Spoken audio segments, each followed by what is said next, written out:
Série d'attentats en Israël, riposte immédiate de l'armée de Tsahal en Cisjordanie, une journée d'extrême violence, 7 morts dont les 2 kamikazes et 42 blessés.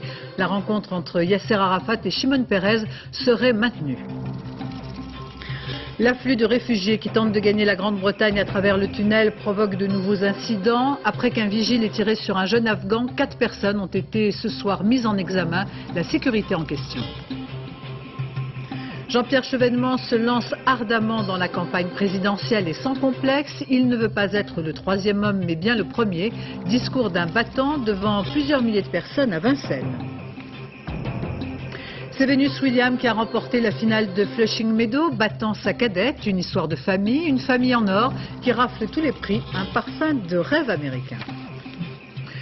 Madame, Monsieur, bonsoir. L'actualité de ce dimanche marquée essentiellement par un embrasement de la violence en Israël et dans les territoires, avec d'abord ce matin 3 opérations conjointes contre l'État hébreu, un double attentat suicide et une attaque contre un bus israélien. Au total, 7 personnes ont été tuées, dont les 2 kamikazes et 42 blessés. La riposte de l'armée israélienne a été quasi immédiate, une riposte musclée.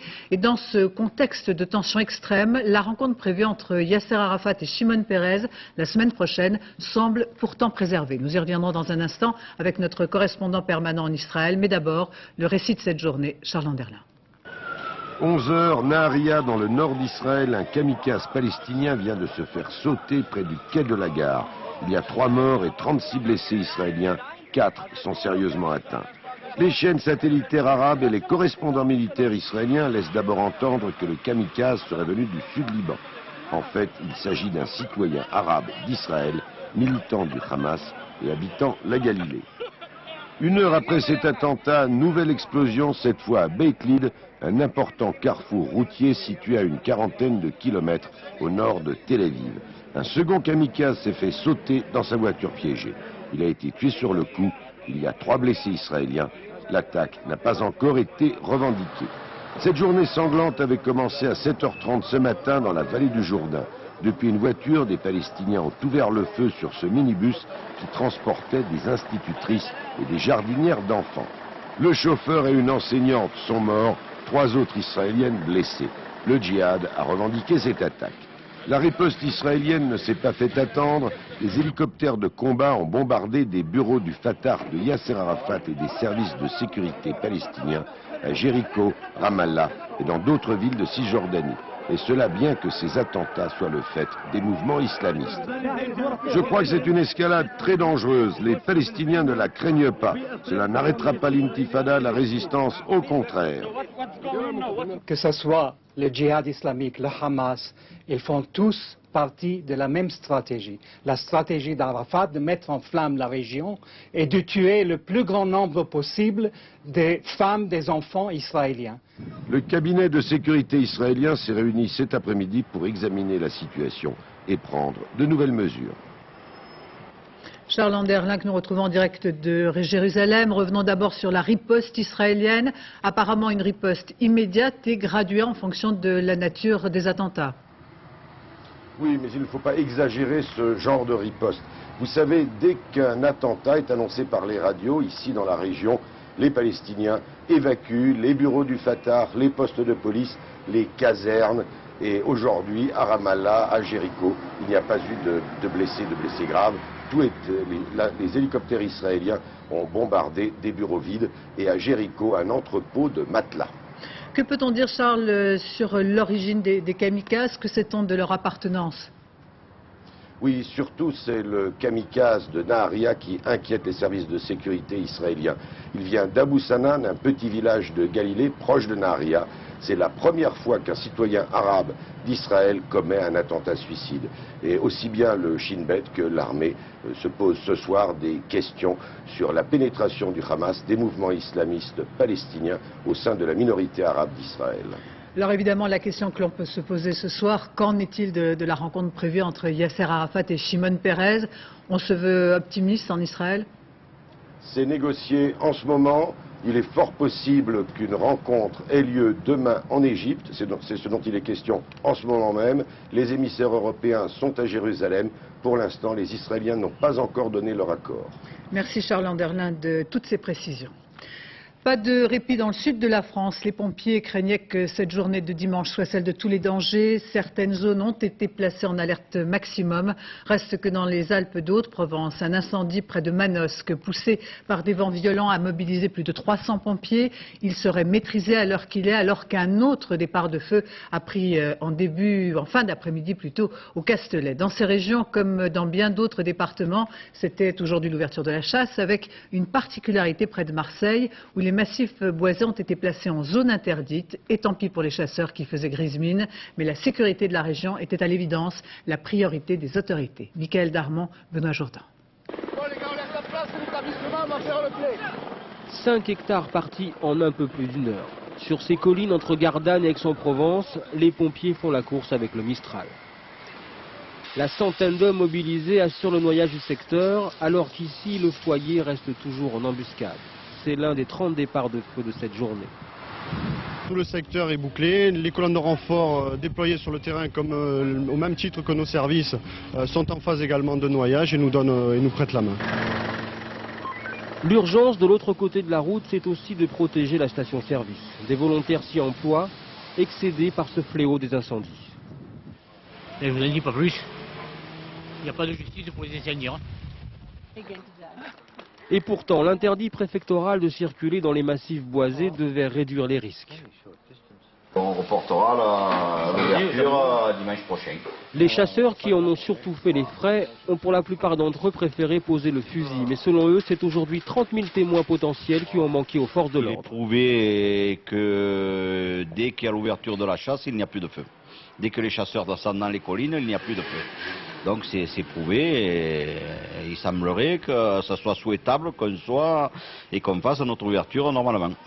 Le Mistral devrait s'arrêter de souffler lundi, mais ici personne ne peut dire jusqu'à quand va durer cette série noire. Dans l'Aude maintenant, près du village de Boutenac, la tramontane a poussé les flammes toute la nuit, ravageant des centaines d'hectares. Le point avec Yasmina Farber. Excédés, dégoûtés, ils regardent leur forêt partir en fumée. À 4 h, puis à 4 h 30 du matin, 2 départs de feu ont menacé une dizaine d'habitations qu'il a fallu évacuer. Pour les pompiers et les habitants, cela ne fait aucun doute, c'est un acte criminel. Un sentiment de colère dans un premier temps, parce qu'on pense que ce n'est pas le fait du hasard, bon, même s'il faut rester prudent. En pleine nuit, c'est pas ni un mégot, ni puis à 2 endroits différents. Hein. C'est pyromane. Hein. Des rafales entre 80 et 90 km/h ont attisé les flammes. Dans la forêt de Boutenac, 450 hectares sont anéantis. 20 km plus loin, à Pouzol, 200 hectares avaient brûlé la veille. Une étrange coïncidence selon le préfet de l'Aude. Ce soir, les feux sont en régression, mais 320 pompiers vont rester sur le terrain. On commence à découvrir peu à peu la personnalité du jeune animateur écroué pour pédophilie près de Saint-Brieuc. Tous ceux qui l'ont approché parlent d'un jeune homme qui inspirait toute confiance et les enquêteurs commencent à remonter dans son passé, s'interrogeant sur son comportement. Patrick Fandiot, Mathieu Drejoux. L'équipe n'est pas au grand complet. Alexandre Ferrand, l'animateur accusé de pédophilie, ne viendra pas s'entraîner ce dimanche. Dans son club, ses coéquipiers et même son entraîneur n'ont jamais rien remarqué chez ce jeune homme au-dessus de tout soupçon. Il venait aux entraînements, c'était quelqu'un qui était assidu, quelqu'un qui était toujours prêt à rendre service, toujours souriant, toujours aimable. Ah non, il laissait rien paraître, hein, du tout. Un gardien de but remplaçant que les joueurs côtoyaient 2 fois par semaine, mais sans rien savoir de sa vie privée. Je savais juste qu'il avait une copine et puis bon ben voilà, c'est tout. Il parlait pas trop de sa vie avec nous, ben on était au foot donc... Moi j'ai des gamins, je sais pareil, je leur ai confié mes enfants, c'est un gars super, on voyait bien qu'il se démenait pour le club et tout, quoi. J'aurais jamais cru ça de lui, quoi. Dans le club, l'animateur encadrait les poussins, les moins de 9 ans. D'après des rumeurs persistantes, il y aurait commis 3 agressions sexuelles. Les gendarmes ne confirment pas, mais ils ont demandé la liste de tous les enfants du club. Les enquêteurs vont aussi s'intéresser à cet institut. L'animateur y a travaillé, toujours avec des enfants. Plusieurs questions restent posées. Alexandre Ferrand, l'animateur, a-t-il tout dit? A-t-il tout avoué? A-t-il commis d'autres viols, d'autres agressions dans les établissements pour enfants où il a travaillé ces dernières années? La justice va tenter de le déterminer dans les tout prochains jours. L'afflux de réfugiés qui tentent chaque nuit ou presque de gagner la Grande-Bretagne en traversant le tunnel sous la Manche suscite une vive polémique entre les deux pays. Mardi prochain, les deux ministres de l'Intérieur française et britannique doivent se rencontrer avec en question la surveillance et la sécurité du tunnel. De nombreux incidents se multiplient, comme ce vigile qui a tiré en début de semaine sur un clandestin afghan. Aujourd'hui, 4 personnes ont été mises en examen. Agnès Gardet, Dorothée Cochard, Cyril Paquet. Lors de la reconstitution hier, le vigile a reconnu s'être servi de son arme. C'était mardi soir aux abords de l'entrée du tunnel sous la Manche. Le vigile mis en cause, employé d'une société privée, travaille pour le compte de la SNCF. Il n'a pas expliqué son geste, n'a pas non plus invoqué la légitime défense. Il a pourtant usé de son arme, la sienne, outrepassant son rôle. Si des gens suffisamment déterminés sont tout de même parvenus à pénétrer dans les emprises, il s'agit de les repérer et de signaler ces dysfonctionnements à la force publique, donc en l'occurrence sur Calais-Fretin, la gendarmerie, de manière à déclencher les interventions nécessaires. Est-ce que les hommes doivent intervenir? Est-ce qu'on leur demande d'être armés? Non, on leur demande en aucun cas d'être armés. Les abords du tunnel, 600 hectares de terrain à sécuriser, un défi permanent. Car toutes les nuits, les candidats à l'exil, logés au centre de Sangatte, à moins de 3 km de là, tentent de gagner l'Angleterre. Je comprends bien la nécessité d'un refuge pour ces gens, mais ils devraient être suffisamment éloignés du terminal pour qu'ils ne puissent pas revenir nous envahir 3 ou 4 fois par nuit. Parce que lorsque nous les attrapons et que nous les remettons à la police, ils sont relâchés aussitôt et ils réessayent dans la demi-heure qui suit. Eurotunnel a déjà investi 30 millions de francs pour renforcer la sécurité sur cette zone, multipliant par 10 ses effectifs de surveillance. Des grillages de plus en plus hauts, des patrouilles de plus en plus nombreuses, presque une armée avec à sa tête désormais un général britannique à la retraite. L'objectif, rendre cette zone absolument hermétique. Eurotunnel estime à 150 millions de francs les dommages liés aux clandestins. Eurotunnel qui a demandé à la justice française la fermeture du centre d'accueil de Sangatte. Le tribunal administratif de Lille tranchera mardi. Toujours concernant l'immigration clandestine, 13 Marocains qui tentaient d'entrer illégalement en Espagne se sont noyés hier soir. L'an dernier, plus de 15 000 immigrants ont été interceptés dans le détroit de Gibraltar, cette porte d'entrée, véritable accès vers l'Europe, avec comme passerelle la ville de Tarifa en Espagne, si proche des côtes marocaines. Reportage Vincent Nguyen, Philippe Jasselin.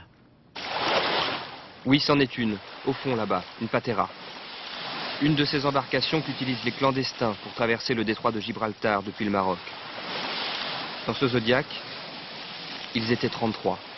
La garde civile les a trouvés ce matin. Presque chaque jour, la Croix-Rouge de Tarifa recueille les immigrants qui de plus en plus nombreux tentent leur chance. 8000 cette année, 2 fois plus que l'an dernier. Et encore, on ne compte pas ceux qui ont échappé à la police ou se sont noyés. Certains ont à peine 15 ans. Mon fils a 15 ans. Et je me mets à la place du père et de la mère. Qu'est-ce qui se passe dans la tête d'un gosse pour qu'il parte au péril de sa vie? Ce qui se passe, un rêve. L'Europe est un Eldorado où la vie sera meilleure, ils en sont sûrs. Cela le touche du doigt, le rêve. Ce sont les 33 arrivés ce matin. Ça faisait 2 jours qu'ils étaient perdus dans le détroit embrumé. Trop heureux d'en sortir vivants, ils n'ont pas opposé de résistance aux gardes civils. Baby. Il y a des bébés? Non? Il y en a une qui a mal au genou là. Le périple a été dur. D'autant qu'avant, ils ont dû traverser une bonne partie de l'Afrique. De quel pays vous êtes? Vous êtes d'où? Ne pas donner la moindre information qui permettrait de les renvoyer chez eux. Mieux vaut chanter, ça réchauffe. Contrairement aux Marocains qui sont rapatriés dans les 24 heures, les clandestins d'Afrique noire ne seront pas expulsés tout de suite. Ils le savent. Le temps d'étudier leur cas, on les remettra en liberté et ils fileront plus au nord. On va attendre une couverture là, pour que les femmes se changent tranquillement. Combien ont-ils payé pour traverser? Auprès de qui? Impossible de savoir. Certains nous avoueront seulement venir de Sierra Leone, c'est tout. Pour l'instant, elles ont besoin d'habits secs, de couverture et d'eau. Je ne sais pas d'où viennent ces habits, mais je me sens mieux. Merci beaucoup pour tout ce que vous avez fait. Ceux-là sont sauvés. Mais chaque année, la terre promise a pour beaucoup le goût salé de la noyade. 45 clandestins sont déjà morts dans le détroit depuis le début de l'année. Il y a 10 ans, on a enterré les premiers cadavres au cimetière de Tarifa. Aujourd'hui, on tente d'identifier les corps pour les rapatrier, mais ce n'est pas toujours possible. Un numéro, une date, les voilà aussi anonymes que les héros d'une guerre. Une guerre dont l'ennemi est la misère. On a appris ce soir que le chef de l'opposition armée afghane, le général Massoud, a été blessé par l'explosion d'une caméra piégée.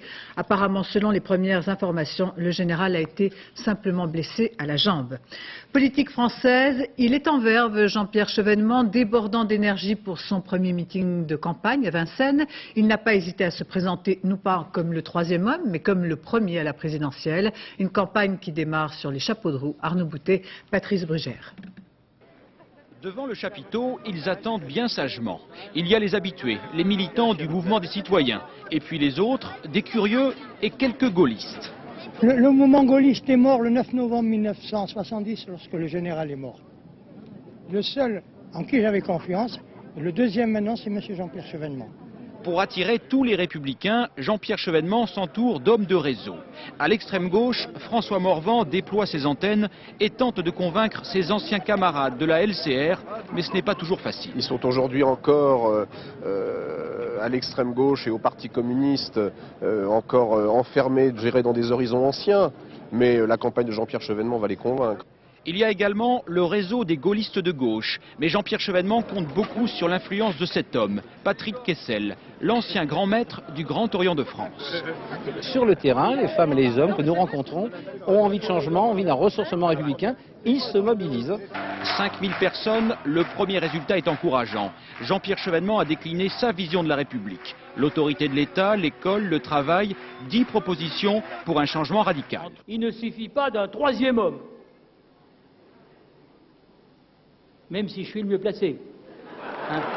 Mais mon ambition n'est pas d'être le troisième homme, c'est d'être le premier. Jean-Pierre Chevènement entame son tour de France pour expliquer, convaincre et surtout tendre la main à tous les républicains. Bien, au revoir. Jean-Pierre Chevènement, qui selon le sondage Ipsos Journal du dimanche est considéré comme le troisième homme par 41% des Français, devant François Bayrou qui recueille 31% des suffrages, ou encore Alain Madelin qui en recueille 21%. À Tournus, en Saône-et-Loire, Alain Madelin, précisément, a clôturé l'université d'été de démocratie libérale par un discours résolument tourné vers l'envie de faire du neuf, réforme et modernité. Reportage Laurence Ostolazza, Abdel Zouyache.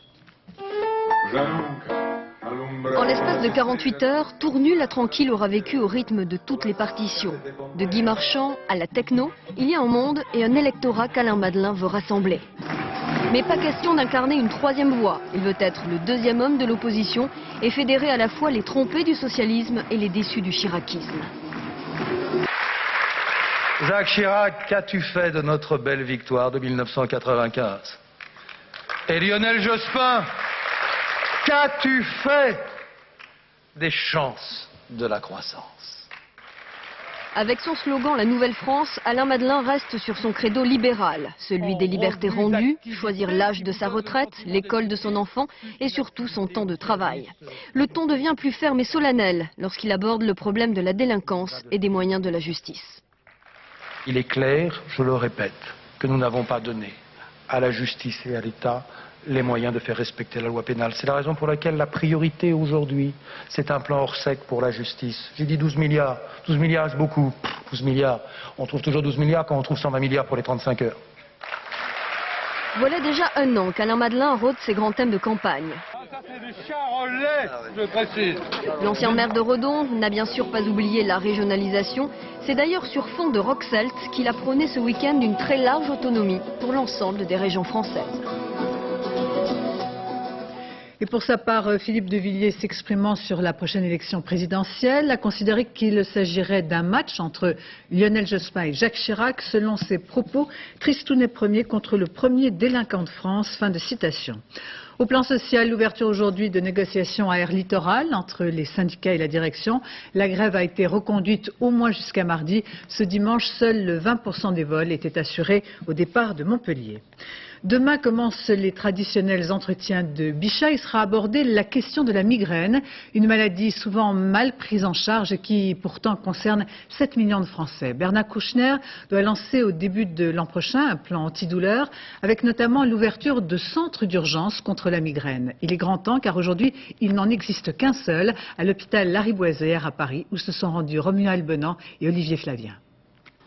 Épuisée par la douleur, Ginette est finalement arrivée dans l'unique centre français d'urgence pour les céphalées, les maux de tête, pour trouver du silence et soulager sa souffrance qui la taraude depuis l'adolescence. J'avais déjà appelé l'hôpital ici pour essayer d'avoir un rendez-vous. Je ne pouvais pas avoir un rendez-vous avant 4 mois. Et là, mais aujourd'hui, j'étais obligée de venir à l'hôpital en urgence parce que je ne pouvais pas du tout rester comme ça. La migraine a été partout, aussi bien la nuque qu'aux tempes. Elle était générale. Depuis un an, 10 000 personnes ont été accueillies ici, à chaque fois en état de crise. La migraine, dont la cause exacte n'est pas connue. Une maladie mal prise en charge dans le pays alors que 7 millions de Français en sont victimes. Moi, quand j'ai des fortes douleurs, il faut que je sois dans ma chambre, allongée, dans le noir. Souvent, c'est accompagné de nausées. Donc, pour moi, en tous les cas, c'est très invalidant, quoi. Plus de 4 migraineux sur 5 ne sont pas suivis médicalement. Il manque des services spécialisés et les malades ne font pas toujours ce qu'il faut.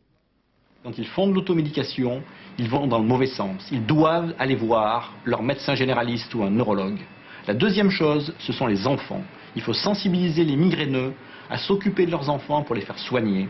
Et la troisième chose, il faut former les médecins à la maladie migraineuse. Cette année, un diplôme universitaire des migraines et des céphalées vient d'être mis en place. Et dans quelques mois, d'autres urgences identiques à celle-ci vont ouvrir en province. Près d'Angers, une trentaine de militants anti-OGM qui tentaient d'approcher d'une parcelle de maïs transgénique ont été interpellés par les forces de l'ordre. Ces militants ont été peu à peu relâchés dimanche soir, d'après les dernières informations qui nous parviennent.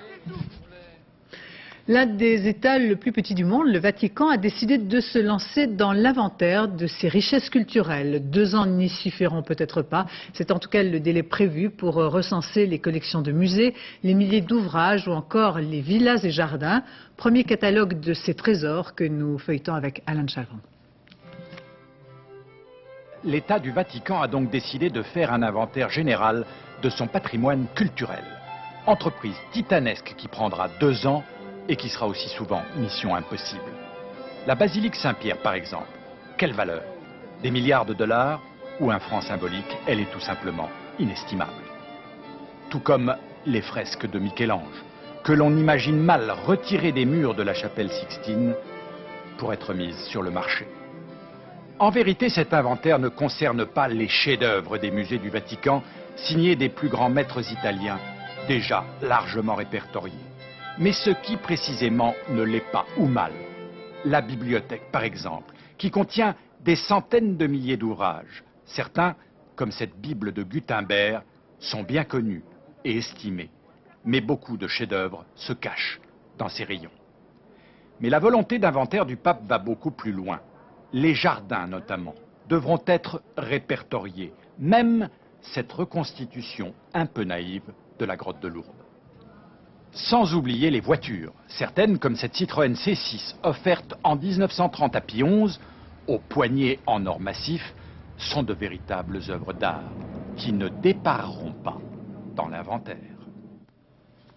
À Berlin, devant un parterre de ministres et d'ambassadeurs, l'ouverture en fin d'après-midi du musée juif, un événement qui a une dimension internationale.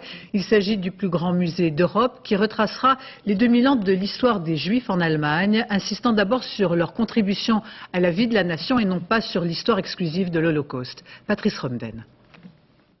Le chancelier Schröder en tête, toute l'Allemagne qui compte et qui se résume en ce jour à 850 personnes triées sur le volet, découvre en exclusivité le plus grand musée juif d'Europe. Ce musée retrace les 2 millénaires de présence des Juifs en Allemagne. Comment ont-ils vécu? Comment sont-ils morts? Comment continuent-ils de vivre? C'est à ces questions que s'emploie à répondre l'exposition qui regroupe 3900 objets. Des livres, des albums photos, des documents historiques, des œuvres d'art, des objets de la vie quotidienne, beaucoup de dons de particuliers. Il sera donc dit et répété que ce musée n'est pas celui de l'Holocauste, en tout cas pas seulement. Même si le bâtiment, où l'on remarque des poutres enchevêtrées, où le contraste noir et blanc oppresse le visiteur, est censé rappeler l'extermination des Juifs. Un malaise encore plus palpable à l'extérieur, dans le jardin de l'exil, où ces stèles de béton, parallèles en apparence seulement, donnent le vertige. Ici, rien n'est droit, on perd l'équilibre. Le grand public pourra s'y essayer dans 48 heures.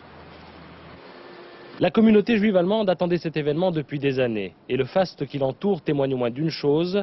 S'il est un pays qui connaît son histoire et n'a pas peur de la regarder en face, c'est bien l'Allemagne. Aux États-Unis, c'est Venus Williams qui s'est emparée de la finale de Flushing Meadows. Le duel historique entre les deux sœurs a tourné à l'avantage de l'aînée. Et on peut imaginer l'ambiance qui régnait sur le cours central. Une famille qui récolte tous les succès et toutes les gloires. Le rêve américain, Christophe Duchiron.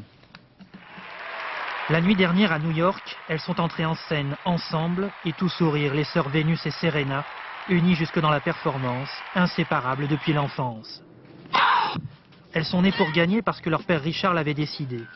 En exagérant à peine, elles sont passées du biberon à la raquette, entraînées par papa qui a pris le métier d'entraîneur sur le tard, mais avec assez de volonté pour faire de ses filles des championnes. La nuit dernière, la réussite et la famille furent célébrées avant la finale, avec Diana Ross et en chanson. God bless America, Dieu bénisse l'Amérique et le palmarès des sœurs Williams. Serena vainqueur de l'US Open en 1999 à l'âge de 17 ans. Vénus vainqueur de l'US Open l'an dernier face à Lindsay Davenport. La nuit dernière, Vénus, plus régulière et plus puissante, n'a pas eu beaucoup de mal à se défaire de sa sœur. 69 minutes de jeu, 2-7, 6-2, 6-4. Vénus l'aînée est la plus grande, 1,86 m. À l'âge de 21 ans, elle remporte le 4e tournoi du Grand Chelem de sa carrière. Comme maman, Rose dans la tribune, fière, heureuse et sans doute un peu triste pour Serena. Vénus prétend que sa sœur est la plus douée des deux, mais c'est elle pour l'instant que les sponsors courtisent le plus. Vénus, victoire, dollar, peu importe la couleur de la peau dans un pays qui s'intéresse d'abord à ceux qui gagnent. Vénus et Serena, elles ont le tennis dans le sang et font pour l'instant l'honneur de la famille. Pas de chance pour l'équipe de France qui n'ira pas au mondial de basket. Les Bleus se sont inclinés face à la Russie, 78-73, en match pour la 5e place de l'Euro 2001. Du temps des Romains, le vin était considéré comme sacré et c'est précisément ce breuvage que tente de reconstituer un vigneron près de Beaucaire, des vendanges ô combien précieuses. Laetitia Legendre, Alexandre Delaval. Un voyage dans le temps, 2000 ans en arrière, à l'époque des esclaves et des centurions romains. Retrouver leurs techniques ancestrales, c'est le pari fou d'un vigneron passionné d'archéologie. Il a découvert sur ces terres les vestiges d'une villa gallo-romaine et cherche depuis à reconstituer des vignes et un pressoir traditionnel qui existait il y a 2 millénaires. À l'époque, les cépages poussaient en hauteur. C'est quelque chose qui effectivement peut nous paraître curieux, mais les Romains pensaient qu'ils allaient marier la vigne à l'arbre et que en fait la vigne allait tirer de la force de cet arbre et allait pouvoir croître plus facilement et donner de plus beaux raisins. Il y a beaucoup d'agronomes latins qui ont écrit sur le sujet. Je travaille par exemple avec Columel, qui est un de mes vieux amis, qui est le plus précis des agronomes latins et qui donne beaucoup de détails sur la manière par exemple de vinifier ou de cultiver la vigne. En collaboration avec des chercheurs du CNRS, ils ont reconstitué il y a 6 ans une cave gallo-romaine où le raisin est foulé au pied, à l'ancienne, pendant de longues heures pour en sortir un premier jus, une tâche souvent ingrate. C'est un petit peu froid, il y a des pépins, c'est pas forcément très agréable, mais on n'a pas trop le choix, donc on foule et on steak. Puis le raisin est recueilli dans un pressoir traditionnel pour extraire un second jus plus concentré. Un véritable travail de Romain. Il faut pas moins de 4 hommes pour lever la poutre qui pèse plus de 2 tonnes. Vous avez vu la cage dans laquelle on met du raisin. Dessus on met des cales. Et après vous avez la poutre en chaîne qui va écraser le tout. Bacchus n'a qu'à bien se tenir. Ces vignerons à la recherche de l'arôme antique font revivre des saveurs oubliées de miel, d'épices. De quoi en perdre son latin. Revenons à présent sur les incendies dans le sud de la France et notamment sur ce feu qui s'est déclaré en fin d'après-midi au Castellet où nous retrouvons en direct Michael Darmon. Quel est le point de la situation ? Oui, bonsoir Béatrice. Écoutez, la situation est très simple. Le feu progresse très vite. Il a déjà parcouru plusieurs kilomètres depuis la fin de l'après-midi. On estime du côté des pompiers que 500 à 600 hectares ont déjà été ravagés par les flammes. Alors il y a plusieurs centaines, vous vous doutez bien, de pompiers là, qui sont à pied d'œuvre. La difficulté supplémentaire qui commence, c'est que les moyens aériens viennent de s'arrêter. Tout va maintenant se passer donc avec les forces terrestres qui vont devoir lutter contre le feu certainement très longtemps. Le vent reste très fort et plusieurs habitations, notamment dans les quartiers à l'intérieur du Castellet, sur la commune de cette région, sont menacées.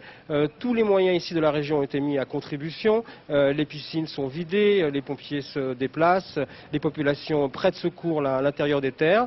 Et voilà, nous allons bien évidemment suivre cette situation. Merci de toutes ces précisions, Michael Darmon. Théâtre avec la très belle pièce de Tennessee Williams, La Ménagerie de verre, avec Romane Boringer dans le rôle de Laura. C'est Irina Brouk qui met en scène cette pièce, la plus intimiste de l'auteur d'un tramway nommé Désir. Reportage Sophie Jouve, Diane Richard. Elles ouvrent la saison et déjà elles en sont les vedettes. Non, mais c'est comme sur tout le début, j'ai encore le feu. Mais malgré la pression, rien n'entame le bonheur de travailler ensemble. Sous l'œil d'Irina Brouk, 4 Molières l'année dernière, voici l'histoire de Laura, Romane Boringer, handicapée, timide, écrasée par la peur de vivre. Elle a peur du monde, elle a peur des autres, elle a peur d'aimer, et puis tout d'un coup, l'amour vient à elle, la beauté, la lumière.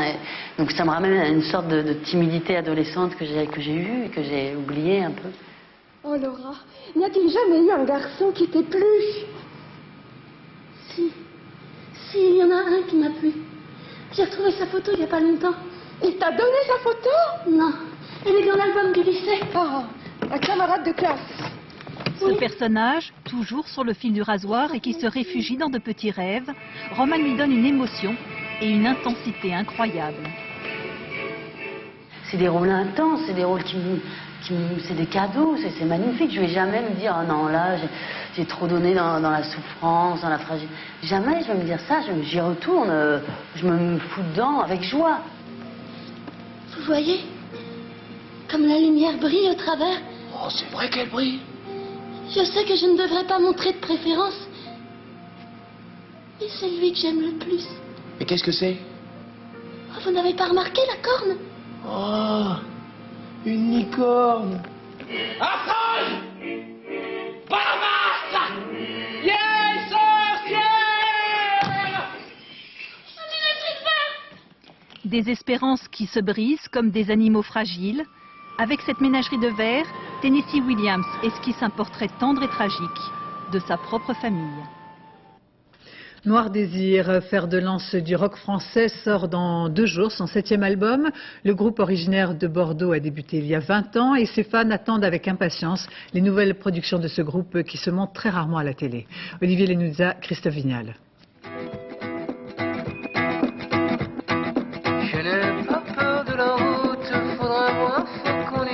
Entre ciel et mer, le retour sur terre de Noir Désir.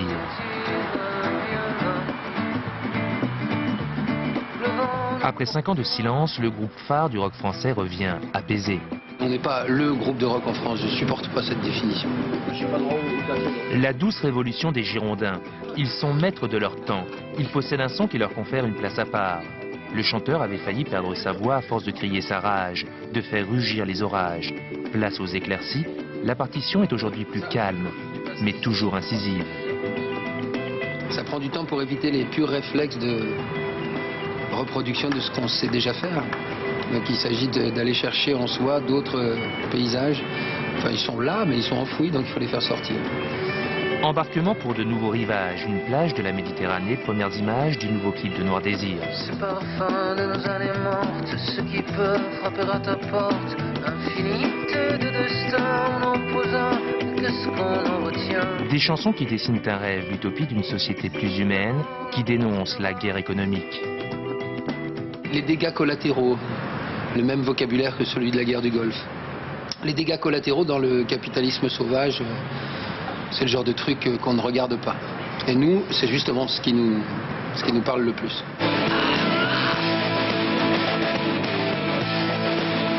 La jubilation d'une famille, une bande de copains qui distillent avec poésie, une touche de magie noire, un voyage à travers les mots. Ainsi se termine ce journal. Je vous rappelle le principal titre. Série d'attentats en Israël, riposte immédiate de l'armée de Tsahal en Cisjordanie, une journée d'extrême violence, 7 morts dont les 2 kamikazes et 42 blessés. La rencontre entre Yasser Arafat et Shimon Peres la semaine prochaine serait peut-être maintenue. Dans un instant, la météo, Nathalie Riouet, 20h50, des épisodes inédits d'urgence, 0h15, le dernier journal, présenté par Laurence Piquet. Demain, 7h40, dans les 4 vérités, Françoise Laborde recevra Marc Blondel, secrétaire général de FO. Demain, à 13h, vous retrouverez Daniel Bilalian, à 20h, David Pujadas. Et puis, en deuxième partie de soirée, mots croisés, 2 débats, l'insécurité et les EGM, invités Claude Allègre et Noël Mamère. Je vous remercie de votre attention. Excellente fin de soirée sur France 2.